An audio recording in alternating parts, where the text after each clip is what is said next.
예, 우리 같이 인사 나누겠습니다. 일주일 동안 수고하셨습니다. 잘 나오셨습니다. 만나서 반갑습니다. 예, 이 시간에는 예레미야서 1장 4절부터 10절 말씀까지 읽었습니다. 은혜 받을 말씀의 제목은 말하지 말고 말할지니라 입니다. 말하지 말고 말할지니라. 지금으로부터 약 14년 전에 나온 책인데, 책 제목이 너무 재밌어서 제가 읽어봤던 책이 있습니다. 이 책인데요, 제목이 강아지 성도 고양이 신자라는 제목이에요. 이 책의 내용이 뭐냐면, 저자가 집에서 강아지랑 고양이를 기르는데, 기르다 보니까 이 강아지의 특징이 있고 고양이의 특징이 있는 거예요. 예를 들어서 주인이 잘해주잖아요. 그러면 강아지는 이렇게 생각하는 것 같대요. 우리 주인이 저렇게 지극정성으로 나한테 잘해주는 거 보니까 우리 주인은 하나님이 틀림없어, 이렇게 생각하는 것 같대요. 반면에 고양이는 이렇게 생각하는 것 같대요. 우리 주인이 저렇게 지극정성으로 나한테 잘해주는 것 보니까 내가 하나님인 거 틀림없어. 고양이는. 왜 그렇게 생각하냐? 여러분, 강아지는요, 아무리 피곤해도, 아무리 몸이 아파도 주인이 들어오잖아요. 주인이 들어오는 소리만 나면 강아지는 달려와 가지고 재롱을 부리고 주인을 맞이합니다. 그런데 고양이는요, 자기 컨디션이 안 좋으면 주인이 오든지 안 오든지 상관도 안 한다는 거예요. 왜? 자기가 하나님이니까. 내가 좋으면 하고 내가 싫으면 안 하고. 그러면서 이 책은요, 강아지와 고양이의 특성을 쭉 설명하면서 신앙생활을 설명하는 거예요. 너무 재미있게 읽었어요. 이 책에서 저자가 말하고 싶은 요점이 뭐냐 하면, 신앙생활을 하는 사람들의 태도를 보면 크게 두 가지 종류로 구분할 수 있다는 거예요. 늘 자기가 하나님이고, 하나님은 내 필요에 따라서 내가 도와달라면 도와주고, 내가 기도를 하면 응답해줘서 하나님은 나를 행복하게 해줘야 될 책임이 있고 의무가 있는 분으로 생각하는 고양이 같은 신자가 있는가 하면, 하나님은 내가 아니라 하나님이 하나님이시기 때문에 내 생각, 내 뜻이 중요한 것이 아니라 하나님의 뜻, 하나님의 생각이 중요하다고 생각하는 강아지 같은 신자가 있다는 겁니다.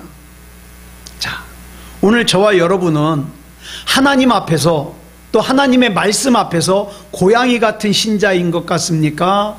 강아지 같은 성도인 것 같습니까? 자, 오늘 우리가 같이 읽은 본문 말씀에 등장하는 예레미야라는 선지자가 활동하던 시기는 주전 약 7세기 말로, 이 예레미야 선지자가 활동하던 당시 유다라는 나라는 그야말로 풍전등화예요. 곧 바벨론에게 멸망하게 생긴 거예요. 바깥으로 이웃하고 있는 강대국인 바벨론과 애굽이 호시탐탐 노리죠. 안으로는 어때요? 영적으로 타락했죠. 도덕적으로 타락했죠. 정치적으로 병들었죠. 경제적으로 무너졌죠. 사회적으로 타락했죠. 한없이 힘을 잃어가고 있는 그런 상황이에요. 이런 상황을 우리가 한마디로 뭐라 그러냐? 총체적 위기라 그러죠. 예레미야 2장 5절을 보면 이 당시 상황을 이렇게 설명하고 있어요. 시작. 나 여호와가 이와 같이 말하노라. 너희 조상들이 내게서 무슨 불의함을 보았기에 나를 멀리하고 가서 헛된 것을 따라 헛되이 행하였느냐. 여러분, 여기서 답답해하는 하나님의 심정을 느낄 수 있지 않습니까? 도대체 하나님에게서 무슨 잘못을 보았기에 너희가 하나님을 멀리하고 헛된 것 따라가냐, 이 말이에요. 가만히 보면 하나님이 불의해서가 아니라 나에게 하나님보다 더 좋아하는 것들이 생겨서, 다시 말해서 하나님을 향한 사랑이 변해서, 변질돼서, 식어서 하나님을 멀리하고 있지 않느냐, 이 말이죠. 그 뒤에 나오는 8절 보겠습니다. 시작. 제사장들은 여호와께서 어디 계시냐 말하지 아니하였으며 여러분, 제사장이 할 일이 뭐예요? 하나님이 어디 계시는지, 하나님의 뜻이 뭔지, 하나님의 마음이 뭔지를 찾고 그 자기가 깨달은 것을 이스라엘 백성에게 가르쳐야 되는데, 이 제사장이 거기에는 관심이 없고 사람들 비유 맞추느라고 정신없어요. 그러다 보니까 뻔히 회개해야 하는 죄가 있음에도 불구하고 사람들이 듣기 싫어할까봐 무조건 복 받는데요, 무조건 잘 살 거래요. 그렇게 거짓을 선포하고 무조건 기도하기만 하면 어떤 소원이든지 하나님이 다 들어주신다고 거짓을 선포하고 있어요. 누가? 제사장이. 그 다음 볼까요? 시작.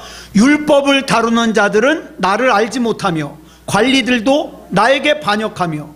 자, 법을 다루는 위정자들은 하나님을 두려워하지 않다 보니까 법을 이용해 가지고 어떻게 해요? 백성을 위하는 거 아니라 자기 자신을 챙겨요. 우린 그런 사람들을 뭐라 그래요? 법을 이용해서 요리조리 빠져나가는 것을 법꾸라지라 그러죠. 우리 요 근래 법꾸라지 많았잖아요. 법꾸라지. 또 관리들이 하나님을 두려워하지 않다 보니까 하나님께서 미워하는 정치를 하는데, 그걸 본문에서는 뭐라고 표현하고 있냐? 하나님께 반역한다 그랬어요. 여러분, 동성애를 찬성하는 것은 하나님께 반역하는 거예요. 하나님께 반역한다고 표현했어요. 그 다음 볼까요? 시작. 선지자들은 바알의 이름으로 예언하고 무익한 것들을 따랐느니라.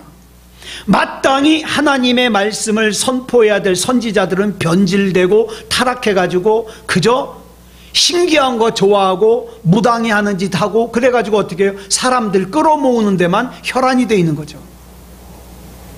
또 예레미야서 6장 13절을 보면 이렇게 말씀하고 있습니다. 시작. 이는 그들이 가장 작은 자로부터 큰 자까지 다 탐욕을 부리며 선지자로부터 제사장까지 다 거짓을 행함이라.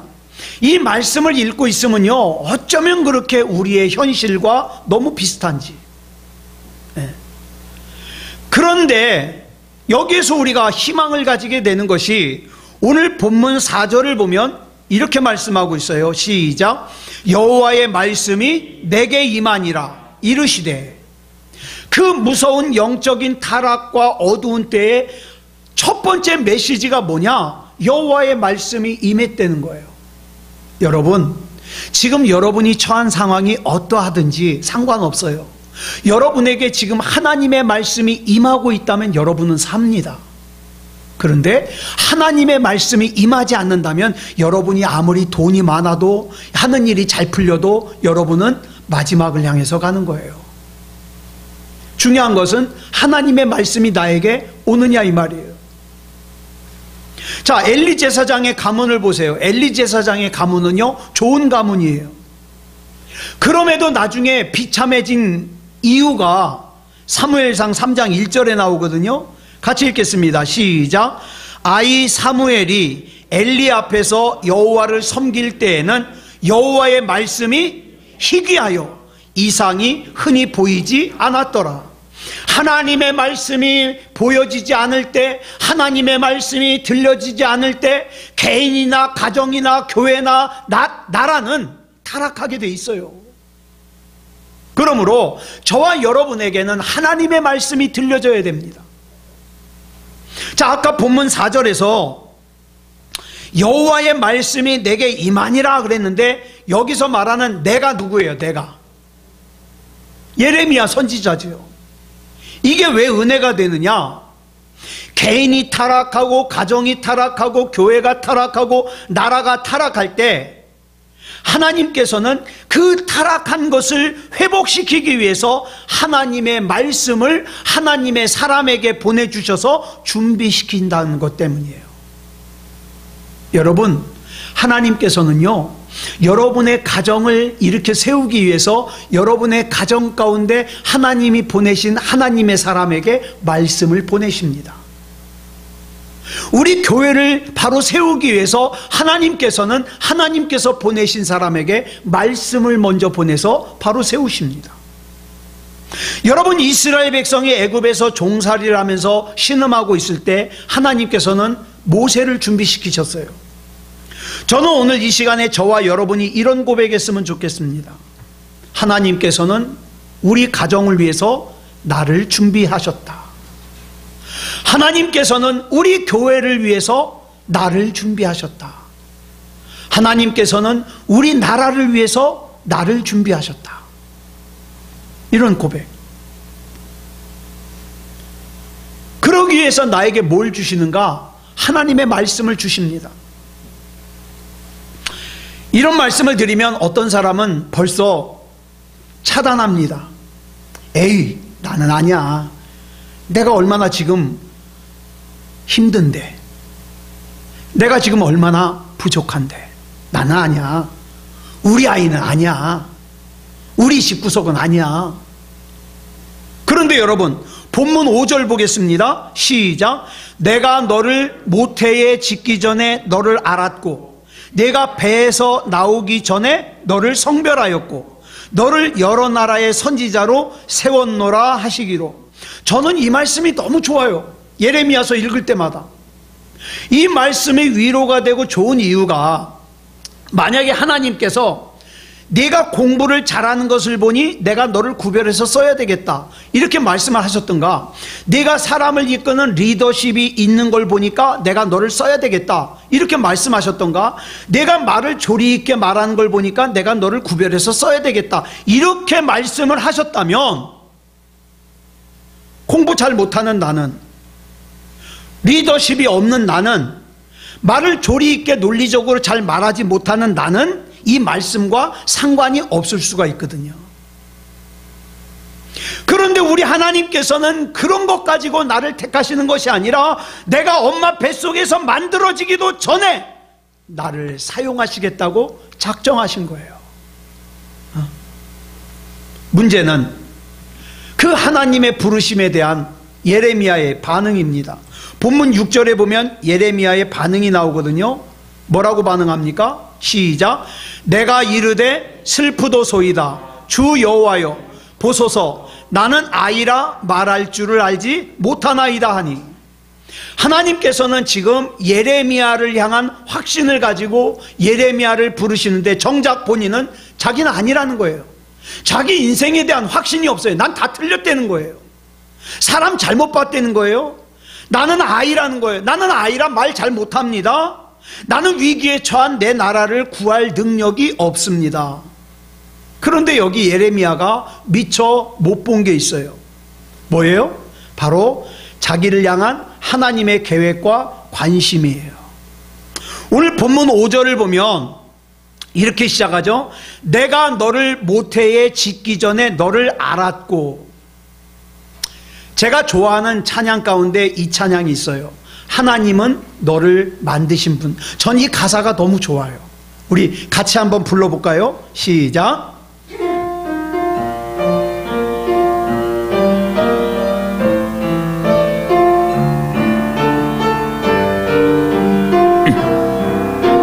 하나님은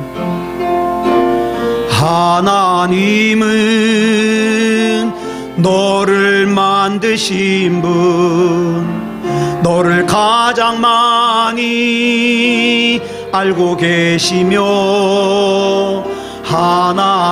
하나님은 너를 만드신 분, 너를 가장 깊이 이해하신단다.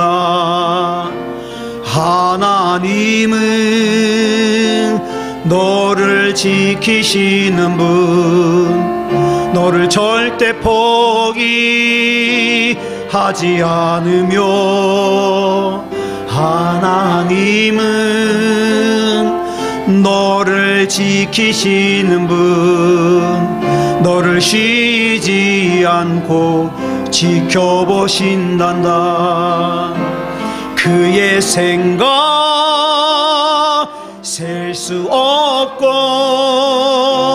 그의 자비 무궁하며, 그의 성실 날마다 새롭고, 그의 사랑 끝이 없단. 하나님은 하나님은 너를 원하시는 분, 이 세상 그 무보다 하나님은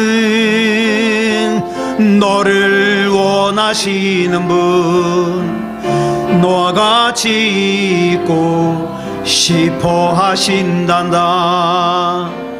하나님은 너를 인도하는 분, 광야에서도 폭풍 중에도 하나님은 너를 인도하는 분, 푸른 초장으로 인도하신단다. 아멘. 그의 생각 셀 수 없고 그의 자비 무궁하며 그의 성실 날마다 새롭고 그의 사랑 끝이 없다. 그의 생각 셀 수 없고 그의 자비 무궁하며 그의 성실 날마다 새롭고 그의 사랑 끝이 없단다. 아멘. 여러분, 우리가 은혜를 받지 못하는 것은 하나님께서 우리에게 말씀을 안 주셔서가 아니에요. 하나님께서는 늘 하나님의 말씀을 폭포수와 같이 나에게 부어주시지만 내 안에 있는 하나님을 향한 의심이 그 하나님의 말씀을 차단하는 거예요. 그래서 말씀의 능력이 나타나지 못하게 하는 거죠. 이때 하나님과 우리 사이를 갈라놓으려고 하는 사탄 마귀가 하나님의 말씀을 차단하기 위해서 사용하는 대표적인 세 가지 무기가 있어요. 첫 번째 무기가 뭐냐? 열등감입니다. 나는 아이라고 하는 열등감, 나는 말을 할 줄 모른다는 열등감, 나는 많이 배우지 못했다는 열등감, 나는 가난하다는 열등감, 나는 자격이 없다는 열등감이 있어요. 여러분, 하나님께서 모세를 쓰시기 위해서 모세를 부르셨을 때 출애굽기 4장 10절에서 모세가 보인 반응이 뭐죠? 첫 번째 반응이 뭐냐면 난 말을 잘 못해요. 나는. 두 번째 반응이 뭐죠? 나는 입이 뻣뻣하고 혀가 둔합니다. 이게 바로 내면에 있는 열등감이에요. 이 열등감이 강한 사람일수록 자기를 무시하는 것 같은 다른 사람들의 말과 행동을 못 참아요. 예를 들어 볼까요? 잘생긴 사람에게 못생겼다고 말하잖아요. 그러면 농담이라는 걸 알기 때문에 웃어 넘깁니다. 그런데 못생긴 사람에게 못생겼다 그러면 죽자사자 달려들어요. 상처받았다고. 목회를 잘하는 목사님에게 목회 좀 잘하라 그러면 농담이라는 걸 알기 때문에 웃어 넘겨요. 그런데 이창원 목사는 목회 좀 잘하라 그러면 죽자사자 달려들어요. 저의 약한 부분이니까. 그러니까 다른 사람이 나를 무시한다고 자꾸 화가 나는 사람은요, 열등감이 강한 사람이에요. 이 열등감을 제거해달라고 기도해야 됩니다.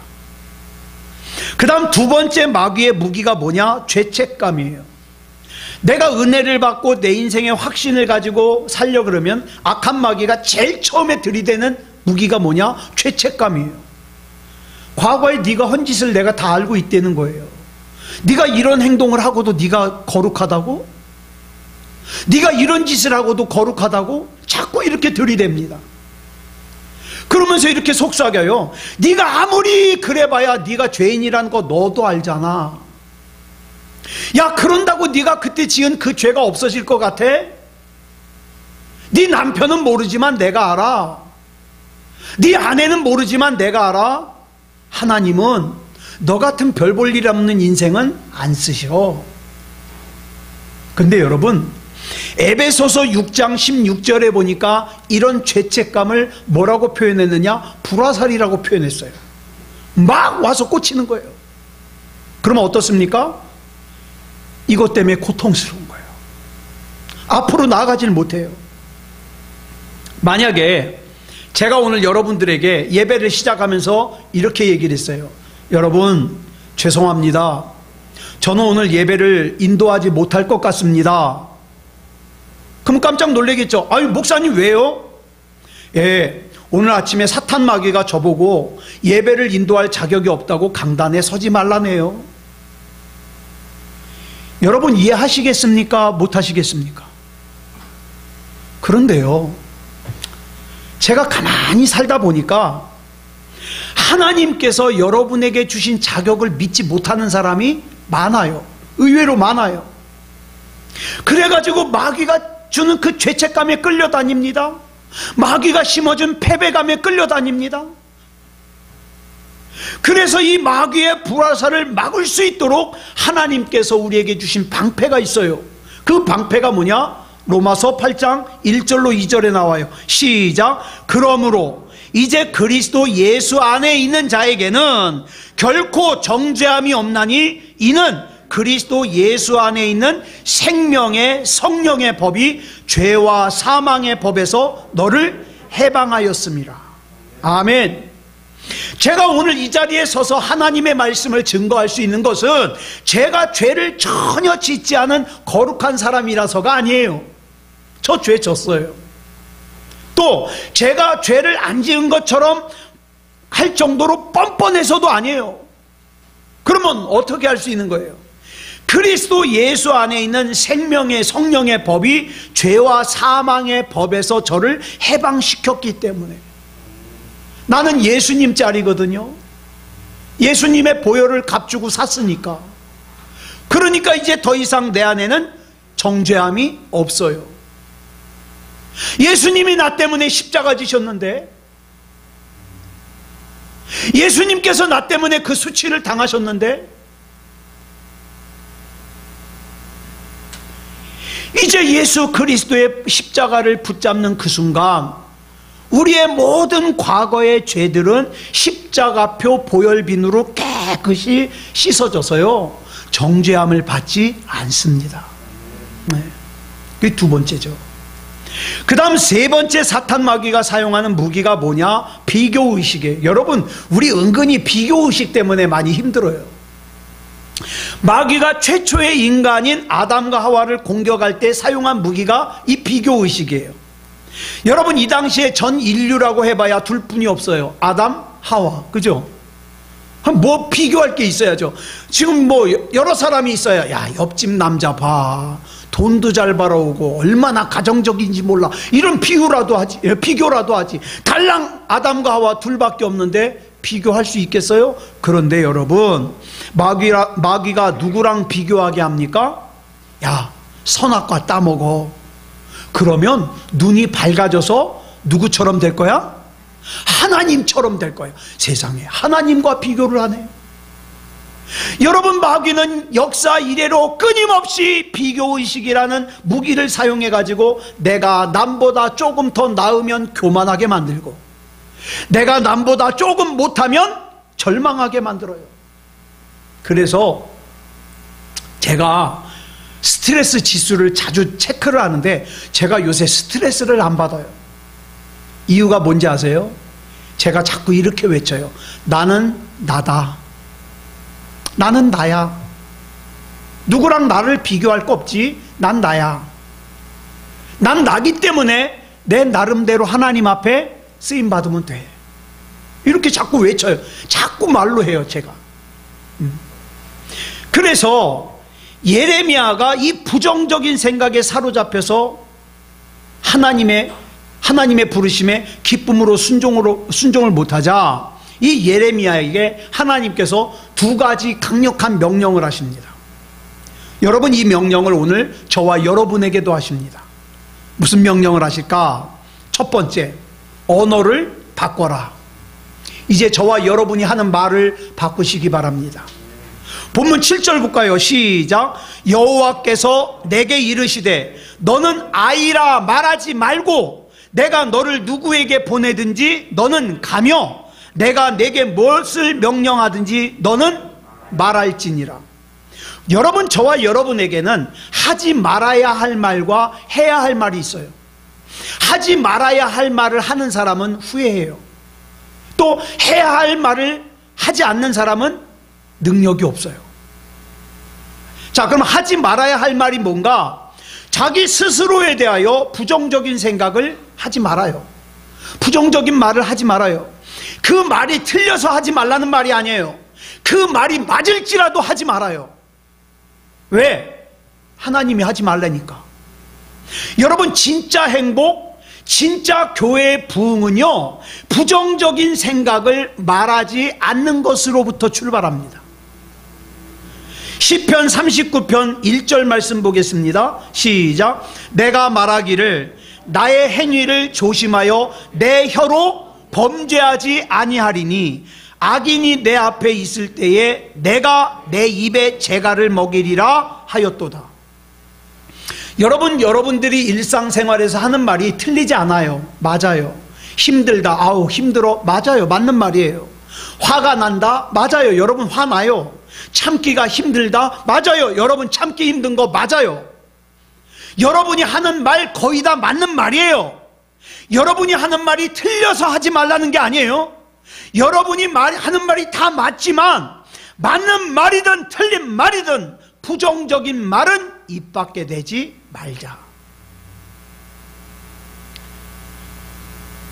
권수연 씨랑 제가 산에를 올라갑니다. 자주 올라가려고 그래요. 가능하면. 근데 권수연 씨가 저한테 물어봐요. 당신 컨디션 어때? 안 좋아. 당신 컨디션 어때? 아주 안 좋아. 당신 컨디션 어때? 진짜 안 좋아. 제 컨디션은 항상 셋 중에 하나예요. 안 좋아, 아주 안 좋아, 진짜 안 좋아. 그러니까 제가 당신 컨디션 어때? 안 좋아. 그러면 좋구나. 왜? 셋 중에 그게 제일 나으니까. 근데 제가 이 말씀을 쫙 정리하면서 그것도 하지 말아야 되겠다. 그것도 하지 말아야 되겠다. 여러분, 우리가 살다 보면 악인이 내 앞에 있으면 얼마나 할 말이 많겠어요. 그래도 그 악인을 위해서가 아니라 내가 하나님 앞에서 범죄하지 않기 위해서, 하나님의 말씀에 순종하기 위해서 내 입에 재갈을 물리고 부정적인 말을 하지 말아야 되겠다. 침묵해야 되겠다. 아내 되는 여러분, 여러분이 지적하는 남편의 문제 100% 맞습니다. 그 인간이 그런 인간이에요. 그 인간이 그런 인간이에요. 그게 문제예요. 그렇지만 그 남편의 문제를 다른 사람들 앞에서 말하지 마시기 바랍니다. 남편 되는 여러분, 여러분이 지적하는 아내의 문제가 100% 맞습니다. 그 인간도 그런 인간이에요. 예? 그래서 그 인간과 그런 인간이 같이 사는 거예요. 그렇지만 내 아내의 부정적인 면에 대해서도 다른 사람들에게 말하지 마시기 바랍니다. 왜요? 이것이 내가 하나님 앞에서 범죄하지 않기 위해서, 하나님의 말씀에 순종하기 위해서 필요하기 때문에. 긍정심리학이라는 것으로 유명한 마틴 셀리그만이라는 분이 있어요. 이분이 쓴 책은 참 재미가 없어요. 심리학 책이기 때문에. 그런데 그 책 가운데 유독 이런 내용이 눈에 들어옵니다. 우울증에 걸린 사람들을 쭉 조사를 해봤대요. 우울증에 걸린 사람들의 특징을 조사해 보니까 대표적인 특징이 잘 투덜거린대요. 그러니까 혹시 여러분 가운데 잘 투덜거리는 분은 우울증 조심하세요. 다른 사람에 대해서 좋은 말을 안 한대요. 어쩌면 그렇게 안 좋은 거를 잘 찾아내가지고 안 좋은 걸 얘기하는지. 네. 우울증에 걸리기 쉽습니다. 그러므로 우리가 해야 할 말과 하지 말아야 할 말을 구별하는 것은 매우 중요해요. 그 다음에 두 번째 하나님의 명령이 뭐냐? 생각을 바꿔라. 생각을. 자, 본문 8절 보겠습니다. 시작. 너는 그들 때문에 두려워하지 말라. 내가 너와 함께하여 너를 구원하리라. 지금 예레미야를 둘러싼 상황은 두려운 상황이에요. 힘든 상황이에요. 그리고 두려워하는 게 정상입니다. 그런데 하나님께서 두려워하지 말래요. 그래서 중요한, 제가 가만히 보니까 그래요. 중요한 선택의 기로에서 그 사람이 선택하는 걸 보면, 야, 그 사람의 믿음이 진짜인지 가짜인지 알겠더라고요. 네. 좋을 때는 뭐 누가 몰라? 다 좋죠. 그런데 중요한 선택의 기로에서 선택하는 걸 보면 진짜 믿음인지 아닌지 믿음의 실체가 드러나요. 그래서 고린도전서 13장 11절을 보면 이렇게 말씀하고 있어요. 시작. 내가 어렸을 때는 말하는 것이 어린아이와 같고 깨닫는 것이 어린아이와 같고 생각하는 것이 어린아이와 같다가 장성한 사람이 되어서는 어린아이의 일을 버렸노라. 자, 여기 보니까 말하는 것이 어린아이 같은 사람은요, 왜 그럴까요? 생각하는 게 어린아이, 깨닫는 게 어린아이 같아서 그래요. 깨닫는 게 어린아이 같으니까 말하는 게 어린아이 같은 거예요. 그러면 깨닫는 것이 어린아이 같은 사람은 뭐가 어린아이 같아서 그래요? 생각하는 게 어린아이 같아서 그래요. 철딱서니가 없는 거죠. 그러므로 어린아이 같은 말을 하지 않으려면 먼저 뭘 고쳐야 돼요? 어린아이 같이 깨닫는 걸 고쳐야 돼요. 어린아이 같이 깨닫는 걸 고치려면 먼저 뭘 고쳐야 돼요? 어린아이 같이 생각하는 걸 고쳐야 돼요. 그래서 어린아이 같이 생각하고 어린아이 같이 깨닫고 어린아이 같이 말하는 걸 갖다가 여기서 한마디로 뭐라 그랬어요? 어린아이의 일이라 그랬어요. 이 어린아이의 일을 버려야 돼요. 어린아이의 일을 버려야 생각하는 게 어린아이 같지 않고 깨닫는 게 어린아이 같지 않고 말하는 게 어린아이 같지 않아요. 잠언 23장 7절을 보면 이런 말씀 나오죠. 줄친 것만 시작. 대저 그 마음의 생각이 어떠하면 그 위인도 그러한즉. 무슨 뜻이냐면 사람은 그 사람이 생각하는 대로라 이 말이에요. 우리는 내가 지금 생각하고 있는 그 이상의 사람이 될 수가 없어요. 네. 그러므로 내가 지금 무슨 생각을 하고 있느냐, 그것이 내가 어떤 사람이냐를 결정하는 거예요.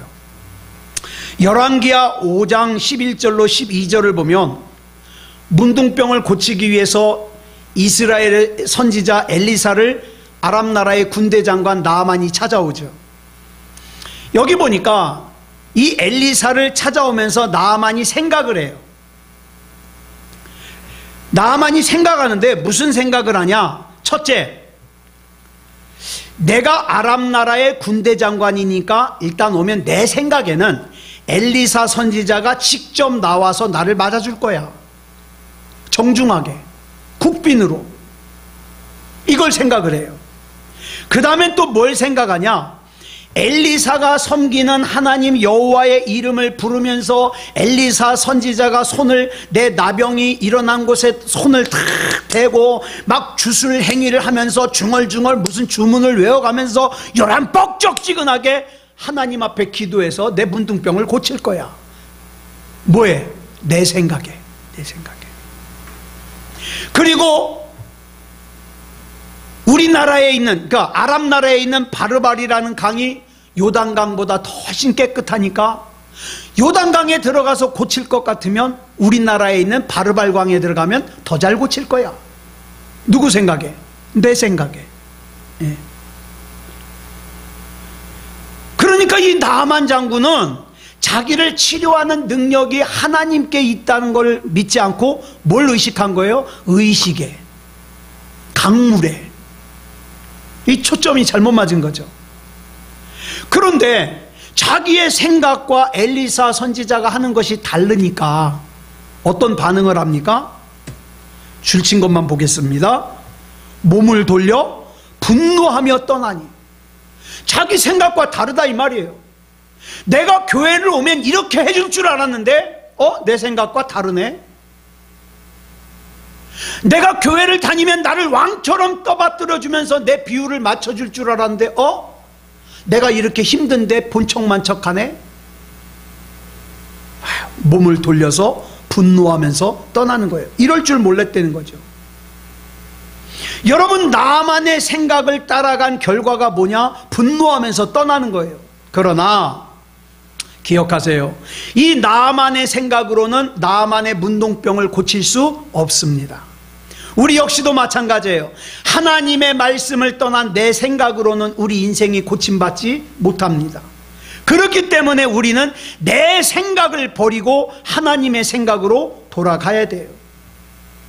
본문 7절을 다시 보면 하나님께서는 예레미야에게 자기를 아이라고 말하지 말라고, 너 자신에 대해서 부정적인 말을 하지 말라고, 그리고 하나님께서 예레미야에게 내가 너를 누구에게 보내든지 이해가 되든 되지 않든 가라, 또 너에게 뭘 명령하든지 이해가 되든 이해가 되지 않든 말하라. 이것이 하나님의 능력을 힘입어 내 인생도 살고 우리 가정도 살고 내 나라도 살고 내 교회도 살 수 있는 길이라 이 말이에요. 오늘 하나님께서는 저와 여러분 가운데 제2, 제3, 제4의 예레미야를 찾고 계십니다. 왜요? 저와 여러분을 사용해서 우리 인생도 세우고 우리 가정도 세우고 우리 교회도 세우고 이 나라의 민족도 세우기 위해서. 우리는 이렇게 고백하지 않으시렵니까? 주님, 내가 여기 있습니다. 나를 받아주시옵소서. 인간적으로 보면 참으로 부족하기 짝이 없는 저지만 하나님의 손에 붙들려서 하나님의 뜻을 이루는, 하나님의 섭리를 이루는 하나님의 사람으로 살고 싶습니다. 누가 이렇게 고백하시겠습니까? 이렇게 고백하면 내가 부족해도, 내가 연약해도 저와 여러분을 통해서 하나님이 반드시 크고 놀라운 일을 이루실 겁니다. 기도하겠습니다. 사랑의 아버지 하나님, 감사합니다. 하나님의 은혜 가운데 인도하여 주셔서 이 시간 우리가 말해야 될 것과 말하지 말아야 될 것을 나누었습니다. 참 약합니다. 우리 중에 큰일 하면서 살고 싶지 않은 사람 한 사람도 없습니다. 그러나 때로는 내 욕심대로 되지 않을 때 지칩니다. 내 자신에 대해서 실망합니다. 그러나 이제는 그런 내 생각을 내려놓고 내 안에 담으신 하나님의 뜻, 하나님의 섭리, 하나님의 계획을 바라보게 해 주시옵소서. 사랑의 아버지 하나님, 악한 마귀의 계략에 빠지지 말게 하시고 하나님의 은혜 가운데 귀하게 쓰임받을 수 있도록 인도해 주시옵소서. 우리 하나님께서 책임져 주실 줄 믿사오며 그리스도 예수님의 이름으로 감사하며 기도드려 싸움나이다. 아멘.